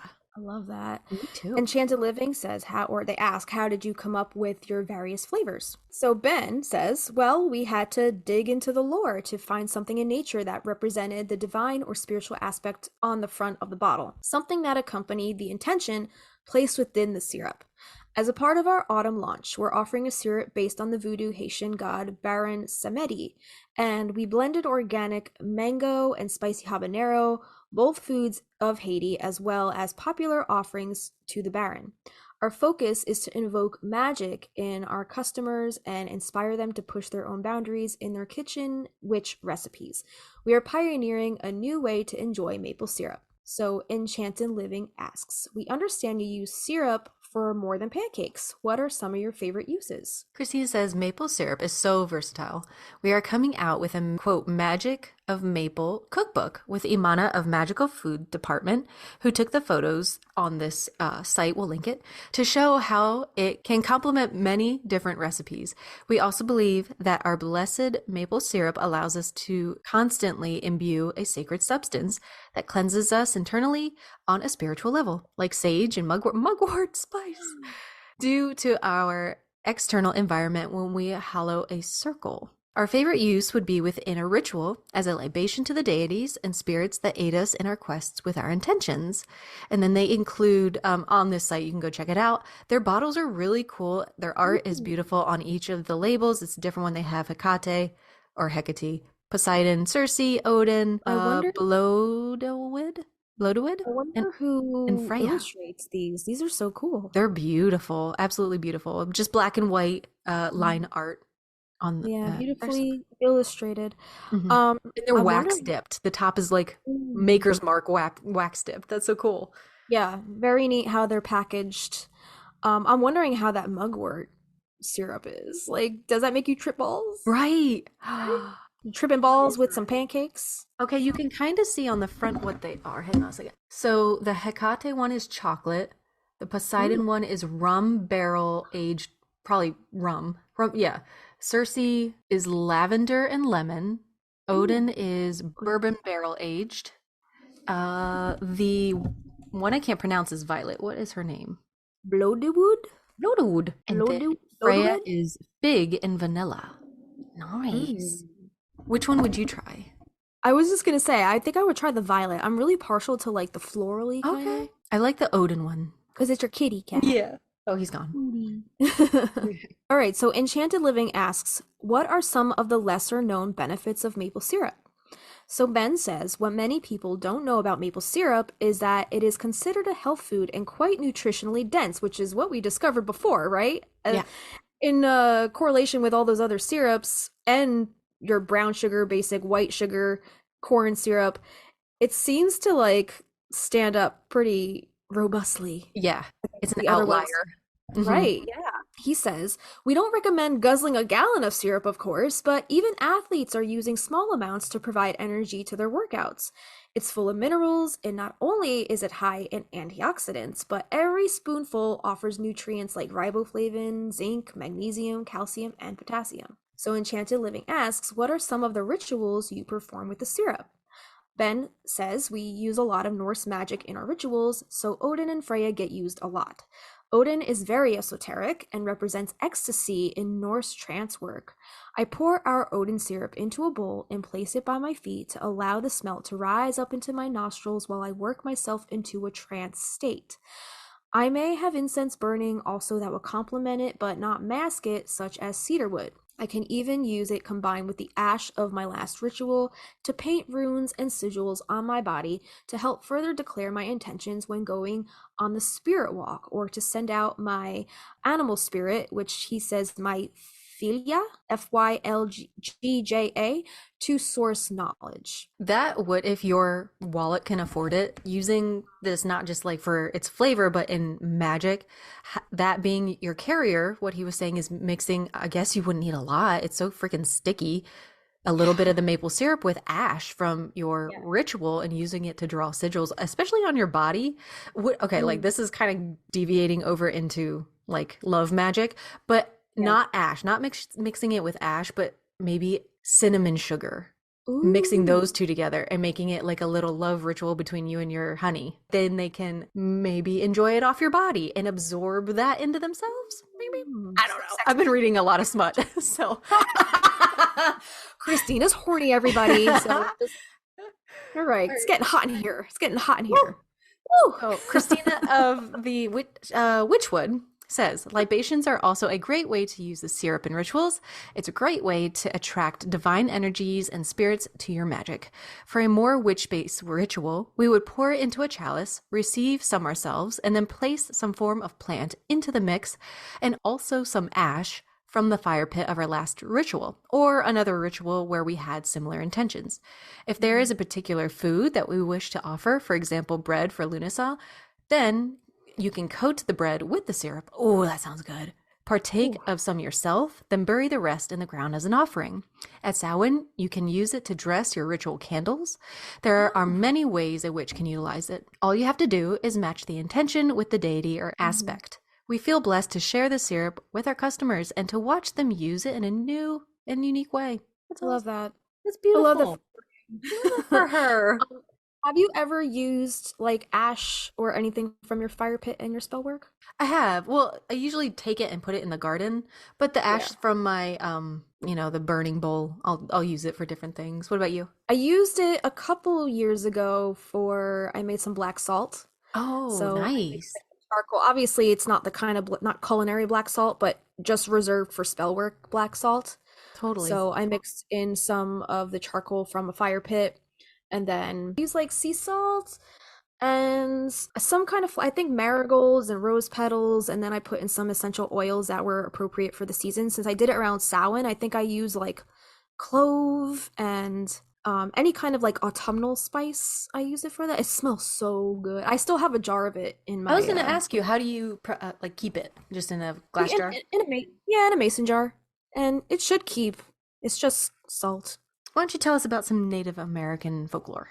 Okay, so this next article comes from thespelljar.com. So this says, long ago, when human beings were new in the eastern part of Turtle Island, they barely lived through the long winters, their bodies and spirits weakened by the cold and dark. Though they worked to gather and preserve enough food for the winter, it was not enough to keep them well and strong. The Creator saw the sadness of the people, so he decided to ask the Tree Nation if there was something which could be done to restore their happiness. The leader of the trees, the maple, offered to give its blood, I guess the sap, to the people so they may be restored to good health. So it was that at the end of the winter months, the sap flowed freely from the maple. The sap was dark and sweet, a syrup which the people drank after putting basswood tubes into the trees, so the precious fluid went into their pots almost without effort. Satisfied that the people were once again happy and strong, the Creator left to attend to his duties in other worlds. Some time passed before the Creator was able to return to this world.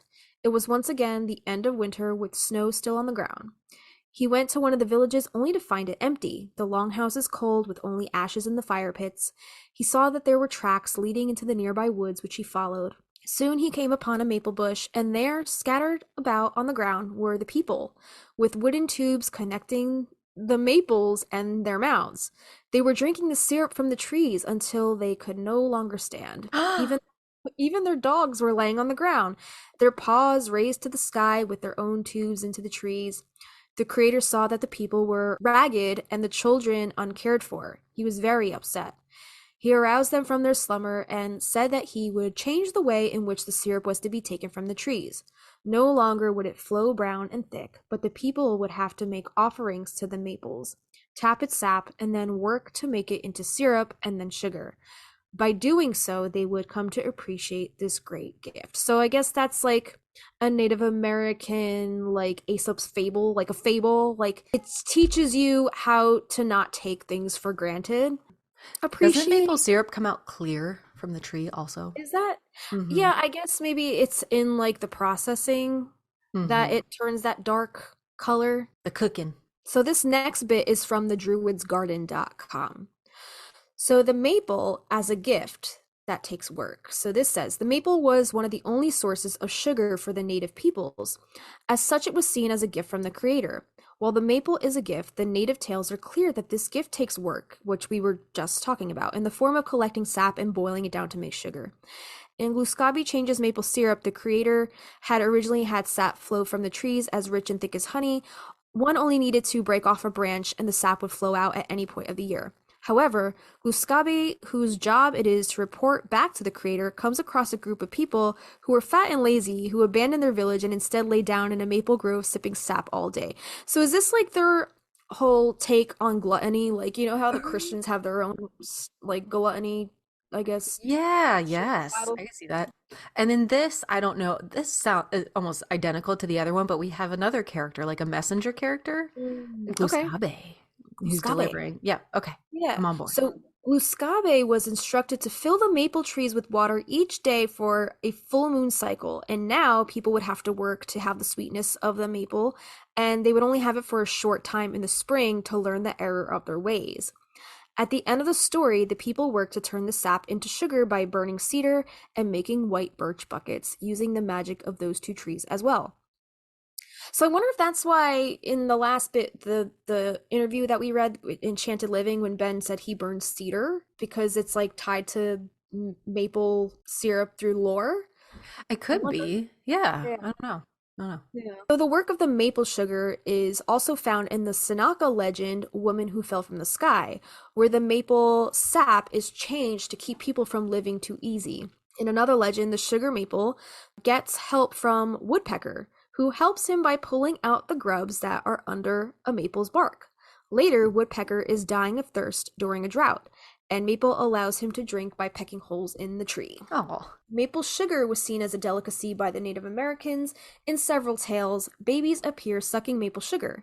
In other tales, it is prepared as a drink with herbs. In one Ojibwa legend, a maple syrup feast is mentioned. I'm wondering, since we talked about honey, because you know you're not supposed to give honey to like a baby unless until they're 2, maybe. I wonder if it's the same thing with maple syrup. Interesting. I don't know. Just a thought. Let me know. Yeah. Write in Magnolia Street Podcast at gmail.com. Yeah, people use that email, please. Somebody talk to us. We're lonely. It's so lonely. Justina's tired of me. I'll email you.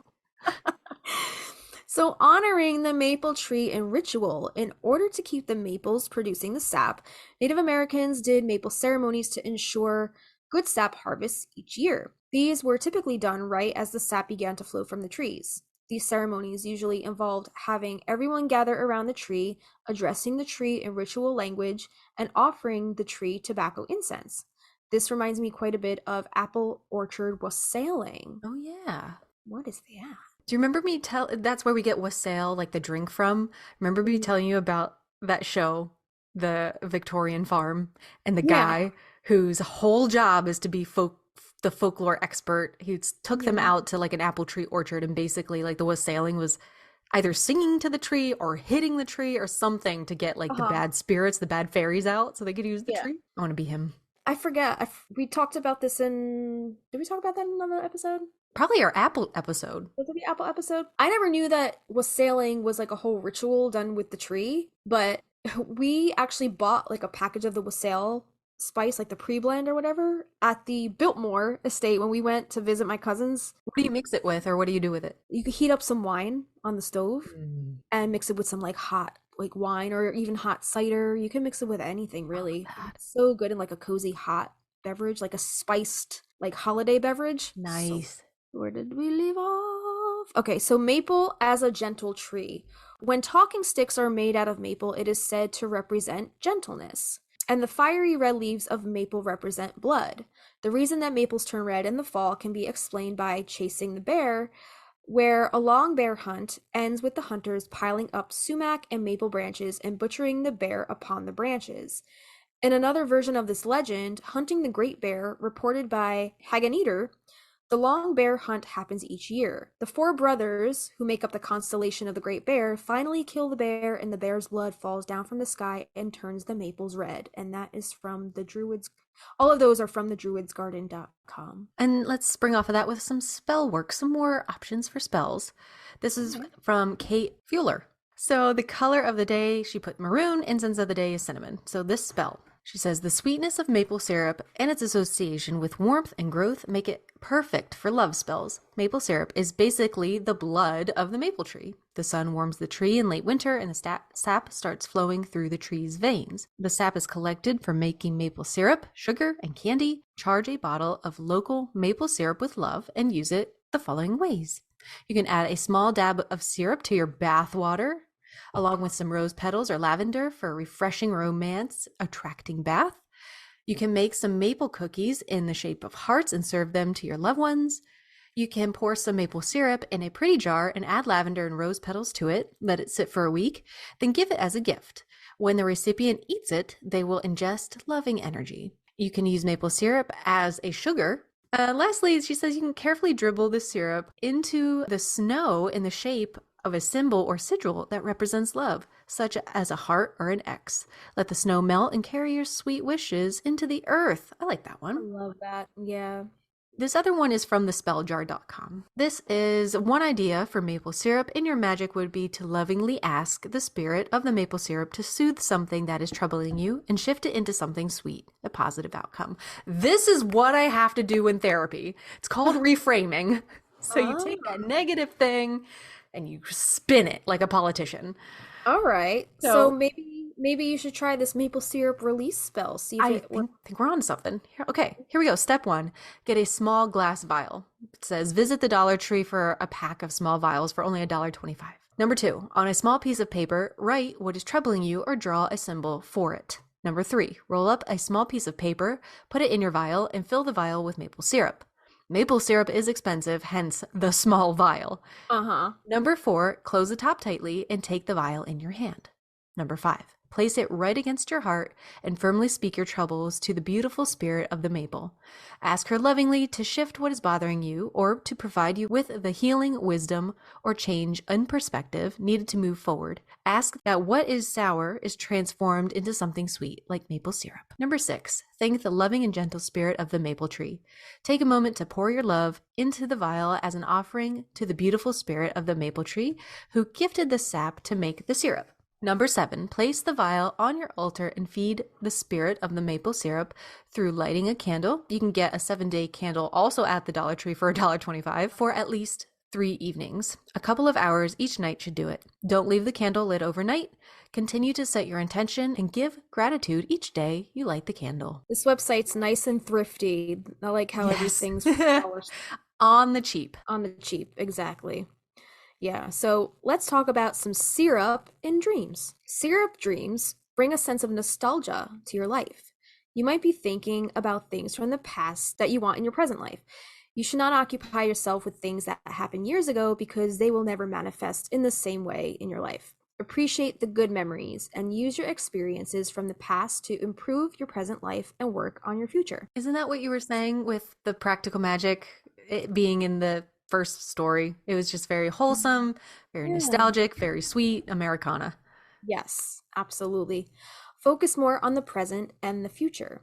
This way, you will find it easy to move forward with your life. According to the syrup dream analysis, dreaming of syrup might mean that you are in a sticky situation in your waking life.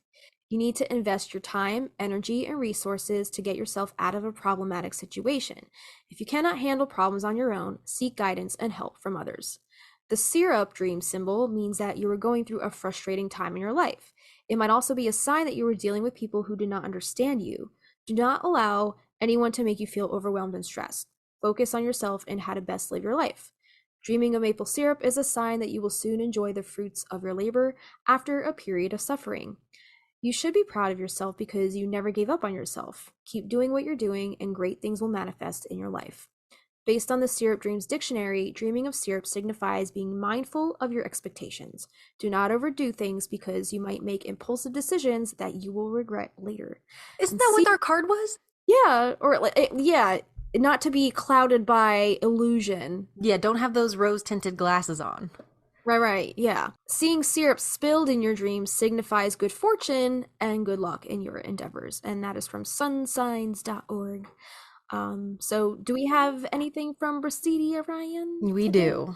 The Ultimate Dictionary of Dream Language, Brasidia Ryan, says, within 3 days, a disagreement will occur. Here you You go. will need to do whatever is necessary to immediately patch up this relationship. It will be successfully resolved. A wedding will occur in the near future and you will win the person you most desire. This union will last a lifetime. Classic enemies to lovers situation. Yeah, and classic Brasidia. 3 days. That's 3 all it days. takes. Yeah. Right. Cute. Do you watch Green Witch at all? Yeah, I don't think so. She has a whole video, I think it was her, that has a whole video on syrups, using syrups in witchcraft. So we Okay. can link that in our show notes. Okay. And then on spiralrain.ca, there is a whole mini course on honeys and syrups. It's only an $8 course. It looks like. Yeah. So some of the course highlights for this, it says, honeys and syrups are not just culinary delights, they are elixirs of sweetness that can infuse your magic with pure radiant energy. This course invites you to explore the mystical essence of honeys and syrups, unveiling their hidden properties and applications and spells, rituals, and even your daily cup of tea. And some of the highlights of the course are the following. The Sweet Arcana, which is uncovering the history and magical use of different types of honeys and syrups. Herbal infusions, learn to infuse your honey and syrups with herbs for potent magical elixirs. Moon phase timing, the perfect moments to create your sweet concoctions according to lunar cycles. Protective syrups, which are recipes for syrups that can be used in protection and cleansing rituals. Culinary magic, incorporating these sweet potions into your kitchen witchery. And practical exercises, getting a hands-on experience with crafting your own magical honey and syrup blends. Why choose this e-course, it says? It is expertly curated, crafted by a seasoned witch specializing in traditional witchcraft and holistic healing. It's interactive learning, engage in guiding exercises and reflective journaling, and it's a comprehensive guide. It's your ultimate nectaris compendium for honeys and syrups in magical practice, and it's all in digital PDF format. So it's basically for anybody who deems themselves a kitchen witch or a spiritual seeker or an herbalist, just seeking to elevate your culinary magic, looking to sweeten your daily ritual, and anybody who is desiring to blend the benefits of herbs and sweetness. And there's no prerequisites. It's for the novice learner to the more seasoned learner. I thought that was worth mentioning for anybody who wants to explore syrups and honeys more for magical purposes. There's a little bit on tumblr.com by the Crafty Witchcraft. That's their name. Okay. So they say to make flavored syrup for the kitchen witch that likes to infuse flavors into their craft. They say, I got this idea from a couple fellow witches and decided to give it a try. And the ingredients are super easy. So you use equal parts water and sugar. So 1 cup of sugar and 1 cup of water for the syrup. Generous supply of whatever herb you're wanting to infuse into the syrup and even more water. For this tutorial, she uses red rose, food grade, and orange peel. Also use bottled water to make sure it was good, clean water. So I guess like a distilled water, maybe, if you will. Mm-hmm. And feel free to use different brands of bottled water. They say I personally use the 35 bottles for $3.50 at Walmart. There you go. The first step is to make a nice strong tea from your herbs. They say I use roughly a bottle of water for the orange because they only had 1 ounce. With the roses, they had to use 2 ounces.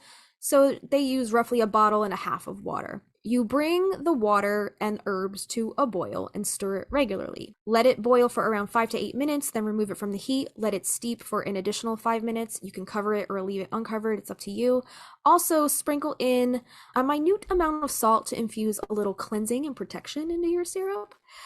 And then once it's steeped, strain it into a bowl. There will most likely be pieces of your herb in the brew. And this person says they pressed the herbs to make sure they got as much of the tea and herb water as possible. So they put it in like a strainer and press it over a bowl so all the liquid comes out of the bottom. So you don't have all those chunks of herbs in your mixture. Mm-hmm. Then strain a couple of times to make sure you get all the chunks out. unless you want it in there for aesthetic purposes, which some people do, so that's fine. It's all up to you. And they said I strained between the bowl and the pot about 3 or 4 times to make sure I got all the pulp out. So next it says it's time to make your simple syrup. So this is just 1 cup of water and 1 cup of sugar. Bring to a boil until the sugar is dissolved. Measure out your brew, add to the simple syrup, and add an equal amount of sugar and boil until the sugar dissolves. And alternately, you can use your brew in equal amounts of sugar. Once it's been boiled, remove from the heat and let it cool for a bit. And they recommend straining 1 more time to make sure you got all of the undesirable chunks out. And then the final step is to let it cool and bottle it up. And you can use repurposed glass bottles, anything like, if you're done with a bottle of olive oil, you can rip the label off and relabel it and put in your own stuff. Just make sure it's nice and cleaned out before you reuse those bottles. Yeah. And then Sanitize. just, I guess, store in the refrigerator, right? Because if it's got those natural ingredients in it, it doesn't have preservatives, so you probably want to store that in the fridge once you make that, probably. So that's all I could think of. And you can use anything from, like I said, I love the more floral stuff, like the lilacs, and I've never had a floral one. That's so interesting. Really? Yeah, florally maple syrup. Yeah, if you make your own chocolate, you could put a little of that maple syrup, like floral. Have you ever had like the floral chocolates? I don't Florally think so. chocolates? No. You know me, white chocolate all the way. Oh, that's right. You're the white chocolate person. That's right. Like, who that actually likes white chocolate? Fucking Like I do. I fucking hate. You can have all the white chocolate anybody gives me. I will mail it all to you. Yes. You can do so much with syrups. It's not just maple syrup. Infuse it with whatever you want. And look around on the ground. Now that you know what to look for, I'm sure there are so many more maple trees around you than you know or than you thought were around you. So check them out and let us know if you live in those higher elevations or those colder Vermonty elevations. If you have tried like syrup right from the tree, what does it taste like? If you maybe have been a part of the process of making that sap into maple syrup, we want to hear about it. So let us know. Again, Magnolia Street Podcast at gmail.com. Get a hold of us there. If you would like to support our podcast, here's how you can do so. You can support us for as little as $1 a month. That's our seedling tier, and that gets you access to our patron-only polls where you get to weigh in on what topics you would like us to talk about next. It also gets you our monthly calendar so you can see what topics we have coming up for the month, and it also gets you a welcome shout out on the show. Our $3 Lavender Bud tier gets you our show notes for each episode in an aesthetically pleasing PDF, our after hours posts, if there's any extra tidbits or behind the scenes info pertaining to any of our episodes, we'll post those along with a blog post or extra photos, and access to our specially curated Spotify playlists. We have created playlists for our WMSR episodes as well as Production Dream playlists for each song episode, and more. Our $5 Lilac tier gets you access to our private Facebook community where we host a monthly live stream. Plus, you'll get access to our Discord server where we host our monthly watch parties. And also on the Discord, you can join in on the discussion with other Magnolia Street neighbors via the various interesting channels and threads. And then here's the $8 Rose tier. This gets you access to extra audio-visual content such as a once-a-month full-length video episode, unlimited bonus videos, uncut footage, cutting room floor footage, bloopers, outtakes, meditations, exclusive interviews, and old home videos from the vault, or spell or ritual videos, and more. It also gets you bonus content to coincide with our song-episodes, such as full-length demo streams of our original Practical Magic inspired music, plus lyric sheets, guitar chords, and original scratch demos, or bonus video performances of our songs and more. Lastly, we have our $15 Wisteria Vine tier. Just like a twisting Wisteria Vine, there's a way for you to stay connected with us, the Stinas. In this tier, we invite you to join our private Marco Polo video messaging app. The app is totally free for both Android and iOS. Sign up with your phone number or email, and we will help you do the rest. This is a great way to chat with each other in a more intimate group setting, face-to-face via video recording. We love to show each other our pets, our gardens, or anything else you'd like to share. And just a reminder that the higher the tier you sign up under, the more rewards you get, because you get all of the rewards of the tiers below it. You can upgrade or downgrade or even cancel at any time. So to support the podcast, head to Patreon patreon.com/Magnolia Street Podcast. Yeah, and there are additional ways to support us and our podcast that don't cost you any money. If you do listen on Spotify, please give us a star rating. If you listen to us on Apple Podcasts, please give us a written review. We love sharing those on our Instagram. And if you're on Instagram, we would really appreciate any reposts or blurbs about our podcast. And make sure to tag us at Magnolia Street Podcast in your feed, posts, stories, and share us with your practical magic loving friends. We did change our link in our bio, guys. Koji actually sold out to Linktree, so we are with Linktree now, but that link is over on our Instagram bio, so you can go find us over there, and all of our links, our store link and all of our other social media links should be right under there. So check that out. That's going to get some taking used to, not saying in our Koji. It's in our Linktree, all of our links. But that's all we have for you today. Join us every Friday for new episodes. Go check out our Teespring. I'm throwing over the Sluts shirt today. But until then, I'm Kristina. I'm Justina. And we'll see you next time. At the house on Magnolia Street, would you